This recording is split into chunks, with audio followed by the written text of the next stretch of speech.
Sindaco, procedono i lavori con l'ultimo stralcio di pedonalizzazione, nel frattempo arrivano anche i primi imprevisti, un proiettile d'artiglieria. Cosa è successo oggi?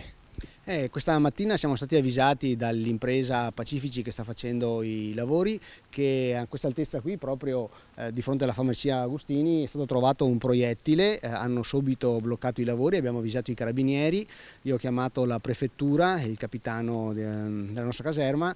Gli artificieri sono intervenuti pochi minuti fa, verso le 4 erano qui.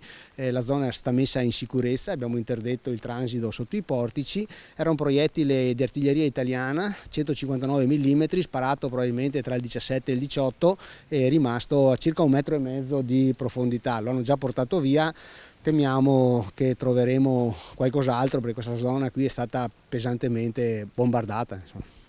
Un ritrovamento questo bellico, però anche qualcosa di più positivo oggi.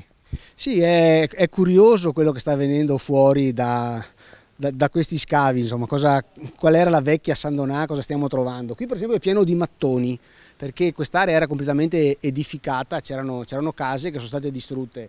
E lì in fondo, non so se si riesce a vedere, un po' sotto il campanile, è stata trovata una colonna della vecchia chiesa e pare ci sia anche il capitello. Stiamo scavando in superficie perché, come vedete, siamo poco profondi. Il georadar ha suonato parecchio quando l'hanno passato, ma ci sono parecchi reperti di metallo lasciati qua probabilmente dopo la ricostruzione. Scaveremo lungo via del campanile sotto fino a 3 metri per la posa delle fognature, quindi potrebbe venire fuori un po' della San Donà del passato. Speriamo di non avere altre sorprese, anche se temiamo che ordigni bellici ce ne possano essere ancora.